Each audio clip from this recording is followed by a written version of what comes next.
Khas untuk golongan peniaga, apa 250 gram ini boleh buat untuk tuan-puan? Peniaga yang bijak tak simpan semua modal dalam bentuk duit.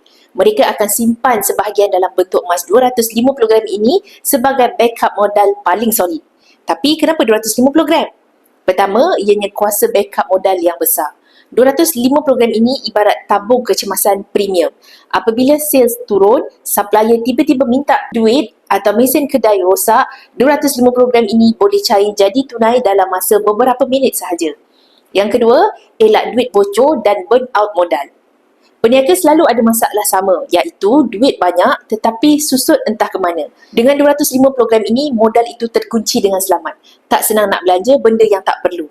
Yang ketiga, stabilkan cash flow bisnes. Harga emas jangka panjang memang naik.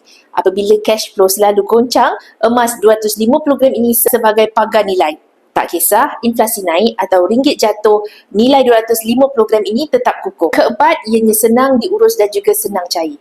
Nak simpan modal sekitar RM100,000 hingga RM150,000 dalam akaun mungkin rasa berat. Tetapi simpan jumlah yang sama dalam bentuk 250 gram emas, ianya adalah kecil, kompak, mudah simpan dan lagi susah nak hilang nilai.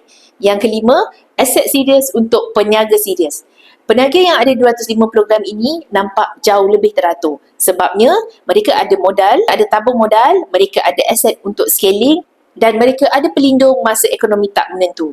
Orang berniaga bukan perlukan banyak duit. Mereka perlukan modal yang selamat. Dan emas 250 gram ini adalah antara bentuk modal paling selamat untuk peniaga dekat Malaysia sekarang. Jadi, orang-orang bisnes, jom saya bimbing untuk dapatkan 250 gram ini, aset yang paling mudah untuk tuan-puan simpan sebagai modal bisnes.